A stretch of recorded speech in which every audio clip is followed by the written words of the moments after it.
Alors, je ne peux pas vous cacher qu'ici, on va parler de lait de chèvre. Le lait de chèvre que j'utilise dans la recette que je vais vous présenter, c'est un lait de chèvre en poudre. Si vous ne pouvez pas vous en procurer, à ce moment-là, vous pouvez aller à l'épicerie et tout simplement acheter du lait en poudre, mais assurez-vous qu'il y a quand même un pourcentage de gras à l'intérieur de votre lait afin que l'huile essentielle qu'on va ajouter à la recette puisse très bien se marier avec le corps gras de votre lait en poudre. Mais pourquoi je préfère le lait en poudre de chèvre? Tout simplement parce que la molécule de ce lait-là est beaucoup plus fine et va très bien pénétrer au niveau de la peau. C'est un lait qui contient de la vitamine C et la coenzyme Q10. C'est deux antioxydants et deux anti-vieillissements cutanés.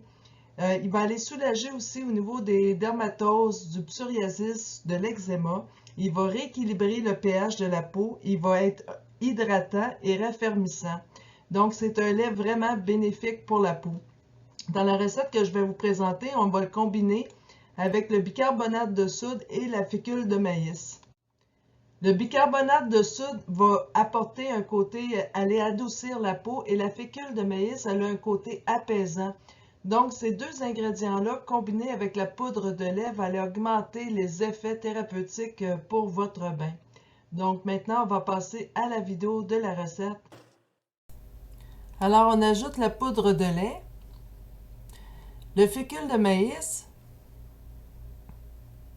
et le bicarbonate de soude. On va bien mélanger, défaire les morceaux encore une fois. Moi, je préfère le faire à la main, donc je me mets des gants. Lorsque c'est bien mélangé, j'ajoute une dizaine de gouttes d'huile essentielle.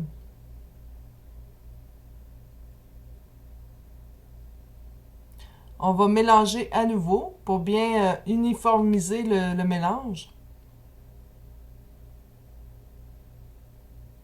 Ici, j'ai ajouté des pétales de rose. Donc, pour vous donner une idée, pour ne pas retrouver les pétales de rose dans le fond du bain, vous pouvez utiliser des sachets de thé. C'est des grands sachets à tisane que les fournisseurs, vous pouvez retrouver chez les fournisseurs, en savonnerie ou même aux produits naturels.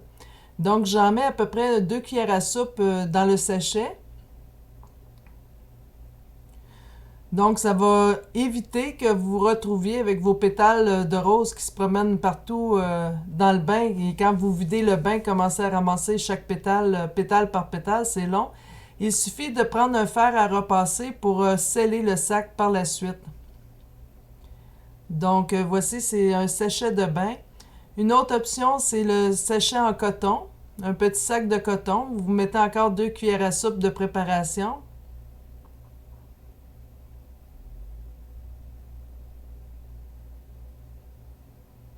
Donc, c'est une autre méthode de faire.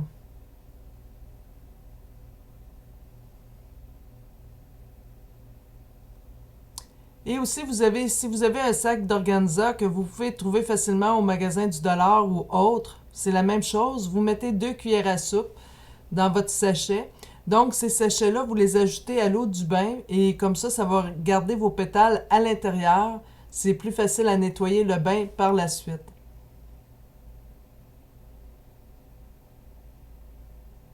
Bonne création!